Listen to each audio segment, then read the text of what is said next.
দীঘার মন্দির থেকে ঘুরে এসে আমরা একটু মার্কেটিং করছিলাম, কেন আজকেই আমাদের মার্কেটিং করার টাইম পাবো, কালকে ভোরবেলা আমরা বেরিয়ে যাব। এদিক ওদিক ঘুরে ঘুরে দেখছিলাম, আমার বোন দেখছিল কোনটা কার জন্য কি কেনা যায়, আমিও দেখলাম অনেক কিছুই কেনা হলো। যা যা কিনলাম তোমাদের পরে শেয়ার করবো, অনেক কিছুই কেনা হয়েছে। এই যে মহিলাটাকে দেখছেন, ইনি দীঘাতে ফুচকা বিক্রেতা হিসাবে খুবই ফেমাস। তো ওনাকে চোখে পড়লো বলে ফুচকা খেলাম, কিন্তু খুব একটা আহামরি ভালো লাগেনি, নর্মাল অ্যাভারেজ। কোথাও গেলে কেনাকাটি করতে করতেই অর্ধেক পয়সা আর অর্ধেক টাইম চলে যায়। শপিং করতে করতে রাত হয়ে গেল, এবার ডিনার টাইম হয়ে এসেছিল।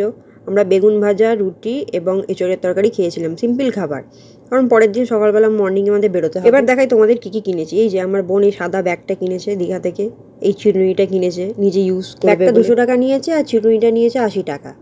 এই আচার রাখার এই জারটা কিনেছে, এটা মনে হয় 120 সামথিং এরকম কিছু। নাম লেখাতে এক্সট্রা চার্জ লেখে, আর এটার দাম এমনি দাম নিত 50 টাকা, আর এক্সট্রা চার্জ নিয়ে মনে হয় নিয়েছিল 100 টাকা মতো।